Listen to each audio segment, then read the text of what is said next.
Salut la Davai Team, c'est Amaury et bienvenue dans cette toute nouvelle vidéo. Aujourd'hui, nouvelle vidéo réaction qui nous est proposée par France Culture. Timothée Chalamet, Tom Holland et Harry Styles, une réinvention de la masculinité. Il semblerait que le service public ait décidé de nouveau de nous tirer dessus sur nous, les pratiquants de musculation, de street workout, nous qui faisons attention à notre corps et qui n'avons pas des idées progressistes à outrance. Ça fait toujours plaisir de voir que nos impôts financent des documentaires de qualité, en tout cas. Moi je suis très content de cotiser pour ça. Avant que la vidéo commence, n'oubliez pas de liker et de vous abonner parce que ça vous permet de ne pas rater les prochaines vidéos une tous les 5 jours. Et si vous trouvez des vidéos intéressantes à react, envoyez-les moi sur Instagram, par mail, comme vous voulez. Sur ce, c'est parti. Gentil, spontané et dépourvu de muscles. Timothée Chalamet incarne-t-il la masculinité de demain? On est dans une phase où on essaye de reconstruire, c'est bien beau de dire que c'est nul. La violence sexiste et sexuelle faite aux femmes, ok, mais qu'est-ce qu'on fait en fait? Par quoi on le remplace? Et ces acteurs, ils montrent ce que ça pourrait être. Donc si je comprends bien, si on a des muscles, ça veut dire qu'on n'est pas spécialement gentil ou spontané. Je suis pas sûr de faire le lien entre les deux. Ça se fait pas beaucoup de faire ça, mais j'aimerais quand même qu'on s'arrête un court instant sur la protagoniste, j'imagine, principale de ce reportage. Pourquoi c'est toujours des femmes qui ont envie d'aborder ce sujet de déconstruction de la masculinité, et ces femmes en question, bah, elles ressemblent à ça, quoi. Parce que je pense pas être trop subjectif en disant qu'on est quand même sur le bas de l'échelle de la féminité, qui nous explique quel type d'homme on doit être pour leur convenir à elle. J'ai une idée, on va même faire un petit jeu ensemble. On va lui donner une note en 3 points. C'est un truc qu'on aime bien faire entre potes. Vous allez choisir un premier chiffre entre 1 et 9 qui correspond à la note sur son visage. Ensuite, le deuxième chiffre, c'est soit 0, je ken pas, soit 1, je ken. Et le troisième chiffre entre 1 et 9, c'est pour la beauté de son corps. Par exemple, là, moi, je mettrais... Non, franchement, le visage, il n'y a rien qui va. La tenue qui est pas non plus à mettre en valeur quoi que ce soit. Et j'ai même pas envie de savoir ce qui se cache sous ce gros pull. Je pense que si je dis 202, donc 2 sur le visage, 0 je ken pas et 2 le physique, je pense que c'est pas déconnant. Vous mettez en commentaire votre note. En plus, c'est bien parce que les gens qui vont pas regarder la vidéo, ils vont pas comprendre. Donc c'est excellent, il va y avoir plein de nombres comme ça dans les commentaires, ça va être très rigolo. Après, c'est comme tout, la vie c'est une question de choix. Et si vous avez fait le choix de ne pas être un homme déconstruit qui se retrouve à devoir gérer des 202 comme elle, premier lien de la description, je sors aujourd'hui mon programme débutant en street workout qui va vous permettre de vous développer physiquement et d'apprendre à maîtriser votre corps, quelle que soit votre base physique de départ. C'est un programme entièrement gratuit et en vidéo, c'est le premier lien dans la description pour vous le procurer. Et pour ceux qui ont un niveau plus avancé, les programmes Handstand et Handstand Push-Up sont aussi disponibles sur mon site. Depuis des décennies, le cinéma nous propose majoritairement le même type d'homme pour incarner le masculin. Du muscle, du courage, du contrôle, de la virilité et parfois de la violence. Si on pense par exemple à la grande époque d'Hollywood, on a des hommes qui se ressemblaient tous. Déjà, ils étaient tous hétéros, même s'ils n'étaient pas à l'extérieur, ils étaient tous hétéros.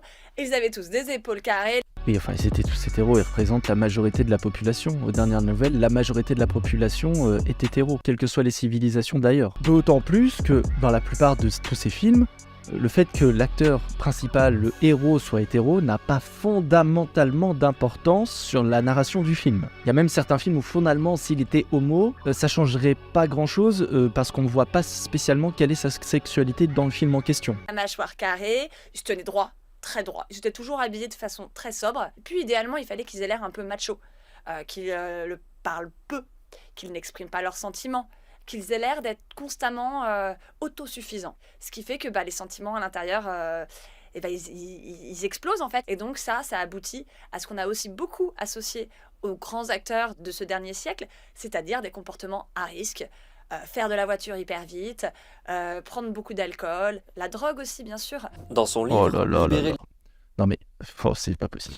On paye pour financer ces reportages-là, c'est ça qui me fume, c'est qu'on paye pour avoir ça. On paye pour avoir ce genre de documentaire. Oui, ils se tenaient droit, ils étaient musclés, ils avaient les épaules carrées. Mais oui, on parle de films d'action. Les mecs, ils sont obligés de porter des armes super lourdes, ils se tapent, ils font des actions de fou qui sont totalement surhumaines. C'est pas en faisant 60 kg pour 1m85, 0 g de muscle fin comme un ficello, que tu vas réaliser les prouesses qu'il réalise. Aussi romancée soit-elle, c'est pas la question. Oui, un mec avec le physique de Schwarzenegger, il est vachement plus cohérent dans un rôle comme Terminator, où ça se tape et ça pète de partout. Parce qu'on est dans de la confrontation physique. Et à un moment donné, on se doute bien que c'est pas Pierre Ninet qu'on va choisir pour faire des films d'action. Le mec, tu lui souffles dessus, il s'écroule, évidemment que c'est pas lui qu'on va prendre. Ni une petite femme frêle, genre pour l'autre féministe blonde là.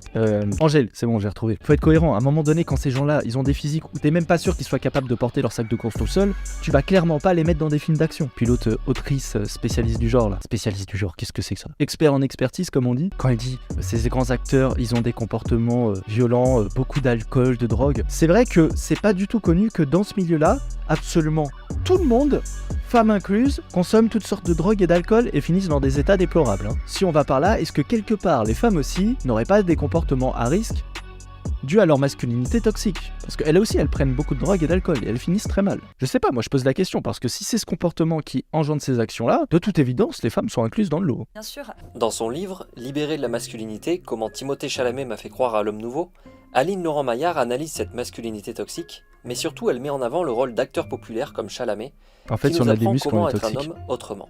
Elle identifie un moment en particulier qui a marqué ce renouveau. Le film Dune, c'était une adaptation cinématographique hyper attendue. Hyper attendue dans le milieu de la science-fiction, qui est plutôt un milieu dont les fans sont en tout cas perçus comme étant très masculins et presque parfois masculinistes. Habituellement, on va prendre un... Stop.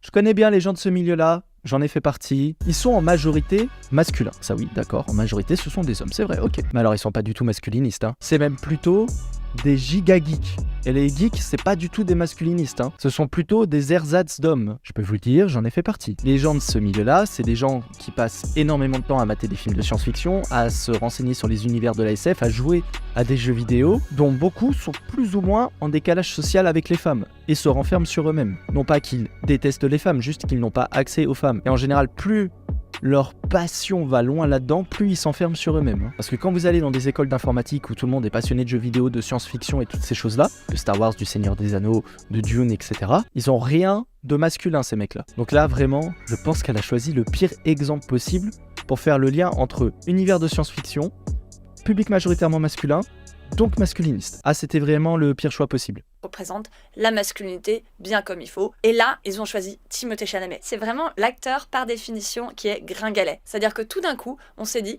le sauveur de l'humanité, ça n'a pas besoin d'être Bruce Willis. Regarde-toi, t'as pris des muscles, tu crois? Là, on est plutôt sur un personnage qui réfléchit en fait, et c'est quelqu'un qui va être très à l'écoute, on le voit, qui va être très proche des femmes. Donc là, on est sur une vibe complètement différente et qui nous rappelle finalement la réalité. C'est que à l'heure actuelle, les muscles, ça ne sert pas à grand chose. Je veux dire, il y a quelques professions dans lesquelles c'est utile, mais en réalité, là, maintenant, si on doit sauver la planète d'un champignon qui nous... On mélange tout. Est-ce que dans Dune, il y a des grosses scènes d'action vénère où la force physique, la confrontation physique est au cœur de la résolution du problème? Vous me le direz. Dans le cadre de cet univers, dans le cadre de ce film, ça peut justifier d'avoir un héros plutôt gringalé, parce que si finalement la confrontation physique n'est pas la clé de la victoire dans ce film, ça fait sens. Mais dans tous les films dont elle parle, donc par exemple Bruce Willis dans ses films d'action, la solution clé, c'est pas le dialogue, le débat, l'échange d'idées, c'est à deux groupes qui ont décidé de se mettre sur la gueule et c'est le plus fort qui va écraser l'autre. Et donc oui, dans ce terrain de la confrontation physique, oui, il faut être balèze. Dans le Seigneur des Anneaux, ce sont des hommes forts qui vont au front et qui vont canner en affrontant des orques pendant que Frodon, il va essayer de déposer l'anneau. Parce que Frodon étant frêle, il y va pas en première ligne. Il sait très bien qu'il va se faire défoncer. Et pour aller plus loin, ça veut dire que c'est pas parce que le héros principal serait un peu gringalé qu'il n'est pas accompagné d'hommes forts qui vont endosser le rôle de la tâche physique pour que lui puisse mener sa tâche à bien. C'est F le personnage qui lui dit a priori t'as pris du muscle là dans Dune, qui ça se trouve l'épaule sur les tâches physiques pendant que l'autre fait les tâches autres. Bref, c'est une vision quand même très simpliste des choses. La réalité, c'est que à l'heure actuelle, les muscles, ça ne sert pas à grand chose. Je veux dire, il y a quelques professions dans lesquelles c'est utile, mais en réalité, là, maintenant, si on doit sauver la planète d'un champignon qui nous transforme en zombies ou du réchauffement climatique, c'est pas des muscles dont on a besoin. Oh putain de merde, j'en ai marre. C'est pas possible, ils sont trop cons! Les muscles ne servent pas à grand chose, oui, mais parce que le monde s'est tertiarisé. Ça veut pas dire qu'il n'y a pas quand même des gens dont on a besoin de la force physique pour accomplir des choses. Aux dernières nouvelles, les maisons et les immeubles, ils se construisent pas tout seuls. Il y a des gens qui vont travailler. Et c'est pas des gringalés qui sont sur les chantiers. Puis on parle toujours d'égalité homme-femme. Bizarrement, dans tous ces milieux extrêmement physiques, il y a zéro femme. Quasiment pas. Puis prendre l'exemple là du champignon, en fait, elle fait référence à The Last of Us. Je suis désolé, Joël, il a pas un corps de gringalet. Parce que pour ceux qui auraient joué au jeu ou peut-être regardé la série, moi j'ai pas vu la série, j'ai juste joué aux 2 épisodes. Ellie, elle survit Parce que Joël, il fait le taf physique, hein. Mais s'il n'y a pas Joël pour la protéger physiquement de toutes les menaces du monde dans lequel ils sont, qui est un monde, je le rappelle, extrêmement violent à la Walking Dead, où c'est chacun pour sa gueule, elle tient pas 2 jours. Donc si, dans ce genre d'univers, la force physique sera primordiale parce que c'est l'un des principaux facteurs de survie. Et puis je vois pas le rapport avec sauver la planète, hein. Et j'irai même plus loin en disant que au contraire, parce que dans le cas d'une civilisation qui est en récession énergétique et donc en récession technologique, technologie qui servait à remplacer la force physique, si elle disparaît, qu'est-ce qui se passe? La force physique qui au final était mise au second voire même 3e plan dans bien des aspects, va revenir au 1er plan. Parce que quand t'as plus des machines pour faire le travail physique, faut que ce soit de nouveau des humains qui le fassent. Et ces humains en question, ce sont les hommes, ce sont pas les femmes. Ou en tout cas, quand elles le font, elles sont bien moins productives. Parce que c'est pas avec ton physique de cadavre que tu vas faire quelque chose, hein. Still learning, and I'm trying to chase whatever best version of an actor I can be. And being 23, I'm still putting those pieces together. En dehors de l'écran, sur les tapis rouges, Chalamet est aussi dans un autre type de masculinité. La spécificité de Timothée Chalamet, c'est une expression physique qui va au-delà de la masculinité classique.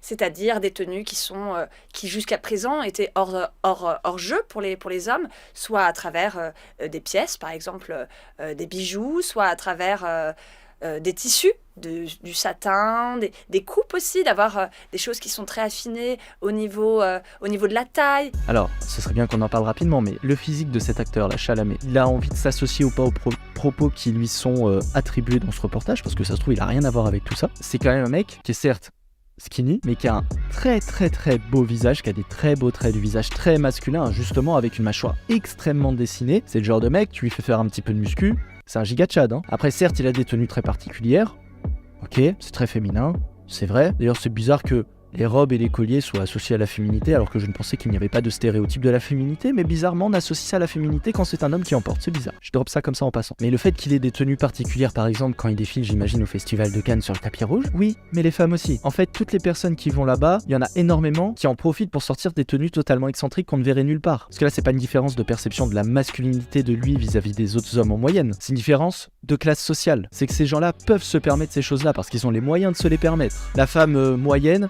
même la femme un peu bourgeoise, n'a probablement pas les moyens de se payer les tenues qu'ils ont. Et puis même s'ils avaient les moyens, c'est pas des tenues que tu portes au quotidien, c'est pour des événements particuliers. Il faut remettre les choses dans leur contexte et à leur place, et ne pas confondre différence de pseudo-masculinité assumée, pas assumée, et différence fondamentale de classe sociale. Ce mec-là n'est pas dans le même game que l'homme moyen. Il n'est même pas dans le même game que l'homme plutôt aisé. Il est dans le top 0,1% des hommes. Ce mec-là ne vit pas sur la même planète que nous, et pas sur la même planète que cette fameuse spécialiste du genre. Parce que cette spécialiste qui aimerait bien que les hommes se rapprochent de la masculinité que représente ce monsieur Chalamet. Chalamet, tu lui demandes, jamais il la touche, hein. Je serais d'ailleurs très curieux de voir quel est le type de meuf qu'il gère. D'ailleurs, on va regarder tout de suite. Oh putain. Alors, ça dit qu'il semble avoir vécu une brève histoire avec cette fameuse personne. C'est la preuve même que le discours de cette fameuse spécialiste du genre est totalement incohérent. Ce Timothée Chalamet, voilà avec qui il sort. La meuf, c'est une 919, tout simplement. C'est pas une 202 comme elle. Et c'est normal, il a accès au top 0,1% des femmes. Bizarrement, il choisit pas du tout des femmes qui ont l'air déconstruites dans leur féminité ou je sais pas quoi, hein. Il va chercher des avions de chasse. Donc à un moment donné, faut arrêter de se foutre de la gueule du monde et d'associer ce mec qui, ça se trouve, n'a rien dit qui avait un rapport avec le documentaire en question et le faire passer pour soutien d'une cause dont, ça se trouve, il en a rien à secouer. Chalamet, d'autres stars ont remis en question ce modèle par leur silhouette, par leur déhanché, par leur maquillage, et même parfois par leur gentillesse. Mais ça n'a jamais été montré comme étant quelque chose, je dirais presque de sexy, en fait, de valorisant pour un homme. Les 3 acteurs que j'étudie dans ce livre, c'est essentiellement Timothée Chalamet, Tom Holland et Harry Styles. Et ce qu'ils ont en commun, à part d'être ultra populaires, notamment auprès des jeunes, c'est qu'ils parlent vraiment de leurs sentiments. Alors, ils ont aussi en commun d'être quand même plutôt beaux gosses. Après, le fait d'être riche et pouvoir vraiment prendre soin de soi, évidemment ça aide, mais ils sont quand même plutôt beaux gosses. Et le fait d'être ultra populaire, c'est en fait un critère qui, dans la séduction, te plie le game. Ils sont populaires, riches, plutôt beaux, voire très beaux. Hein, dans le cas de Timothée Chalamet, je suis désolé, il est très beau. À la limite, il va juste lui manquer peut-être l'intelligence, je ne sais pas, je le connais pas, mais s'il a l'intelligence, il a tout. Un homme populaire, riche, beau et intelligent, tu veux quoi de plus? Évidemment qu'au final, que le mec il ait un air un peu féminin, ce soit pas très grave. Mais parce qu'il a tout le reste, c'est ça qu'elle a oublié de préciser, il a tout le reste. Parce que je peux te garantir que si t'as l'air d'être un mec très efféminé, mais qui n'est pas populaire, qui est pauvre, qui est peut-être intelligent, ok on va dire, mais qui est pas spécialement beau, en gros que t'as un seul des 4 critères que lui a, ah bah tu vas pas gérer les mêmes avions de chasse, hein. Tu vas gérer des cette meuf, ce truc. Je veux dire, à un moment, je suis désolé, mais au-delà même de sa beauté physique, on a l'impression qu'elle est en décomposition. On a l'impression qu'elle va mourir. Je veux dire, la vitalité a disparu de son corps. Moi, je vois une fille comme ça, je me dis, mais attends, toi t'as un problème, c'est sûr. Toi, je sais pas quelle médoc tu prends, je sais pas quelle drogue t'as pris dans ta vie, je ne sais pas à quel point tu es détruite socialement, mais là, il y a un vrai problème. Aussi beau ou laide sois-tu, t'es quand même censé garder un minimum de vitalité en toi. Et là, il y a plus rien. Après, moi, je suis pas auteur, j'écris pas des livres, je suis pas spécialiste du genre. Donc, après tout, que vaut ma parole et ma modeste analyse? Je veux dire, j'imagine qu'elle a bossé son sujet pendant des heures, des années, elle a même fait des études pour ça, j'imagine. Elle a un diplôme qui prouve son expertise, mais quelque chose me dit que mes 2 minutes d'analyse de sa vidéo balayent totalement les études de son livre. Hein. Mais aussi un petit peu de leur féminité, sans avoir besoin de dire je revendique ma féminité, dire je revendique d'être gentil, je revendique d'aller voir le psy, je revendique d'écrire dans un carnet intime mes pensées, ce qui va mal, je revendique d'écouter des femmes, d'avoir des femmes comme mentors, des femmes de tout âge, hein, Timothée Chalamet, il a des amitiés avec des actrices de 60 ans, et donc ça c'est quand même quelque chose qui est revendiqué et qui est très très nouveau. Si Timothée Chalamet incarne une nouvelle façon Ouais, des amitiés, c'est pas parce qu'il a des connaissances et qu'il fait du social et qu'il entretient ses relations pro que ce sont des amitiés. Hein. Puis, on n'a jamais dit qu'être musclé, ça veut dire ne pas écouter les femmes. Oui, ne pas écouter les femmes comme toi. Oui, bien sûr, mais ça c'est la base. Ne pas revendiquer sa part de féminité. Il y a une différence entre reconnaître une certaine part de féminité dans certaines choses et vouloir absolument l'exposer. On n'a jamais dit non plus que ça voulait dire ne pas assumer ses sentiments, c'est pas la question. Assumer ses sentiments, ça veut pas dire absolument les exposer à tout le monde, les montrer et chialer dès qu'il y a un truc qui nous va pas. Ça veut aussi dire savoir prendre sur soi, avoir du contrôle et faire les choses pour avancer et évoluer dans notre vie. Ça s'appelle être mature et assumer l'entière responsabilité de ses actions. d'être un homme, Putain, il peut être un c'est pas exemple possible auprès des d'être plus aussi jeunes. con. Harry Styles et Tom Holland ne sont pas non plus des héros. C'est pas eux qui vont nous sauver. Et ça, à mon avis, il faut être super clair dessus. On est juste dans une reconfiguration. Et bientôt, ça sera la nouvelle masculinité. Et dans 20 ans, on aura vu toutes les failles de cette façon d'être un homme. Et on se dira, il nous faut quelque chose de nouveau. C'est une étape nécessaire si on veut faire tomber le patriarcat. Mais c'est clairement je me pas disais, à c'est la bizarre, phase on l'a pas encore finale. entendu. Derrière, après, il faut agir. Bon bah j'espère que vous êtes content d'avoir financé ce court reportage de qualité supérieure. Ça fait toujours plaisir, moi je suis vraiment content. Non vraiment, la mutualisation des ressources pour ça, c'est toujours un grand plaisir, c'est super. Vraiment, il faut continuer, moi je soutiens à fond ce genre d'initiative.